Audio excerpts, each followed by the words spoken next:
guys, I'm Amy Holton. I'm Chuck's youngest daughter, and I'm over here in Ukraine for a couple months to help with some filming and editing. We have a lot of work to do, so I'll be helping out with the podcast sometimes. Today we're going to be talking about the conditions in the recently liberated areas of eastern Ukraine. So let's talk about a hospital in Izium. This is the Hot Zone.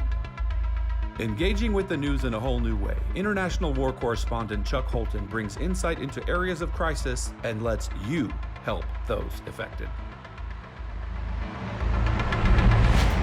After 6 deadly months under Russian occupation, medical staff at Izium Hospital are now preparing for the winter. The hospital was the only medical facility to stay open when Russian troops overran Izium in early March, not long after the invasion of Ukraine.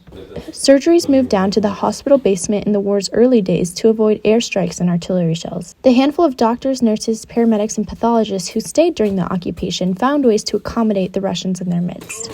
They saw themselves as the only hope for saving lives in a city rapidly filling with sick and wounded. We had no logistics. We lost all connection with Ukraine. We had no place to evacuate patients. We could only count on ourselves and our volunteer staff.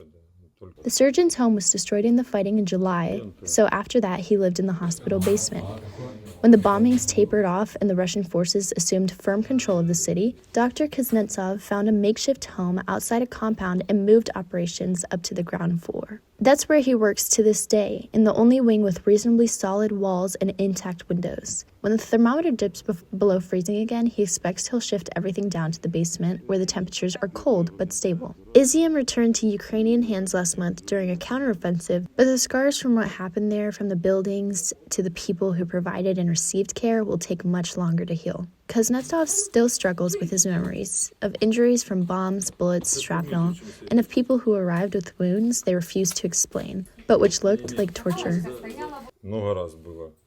I cried a lot. I had panic attacks. But with every life saved, I said to myself that it was not in vain. The surgeon and his team are regarded as heroes by their patients for staying on to help those in need.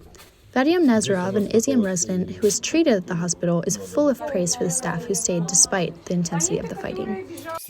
Everyone fled. The hospital was empty, but this group of people stayed in the basement and saved lives. Everyone in Izium knew about it and knocked on the door, whether or not it was closed. These people have a calling. Not everyone could do it.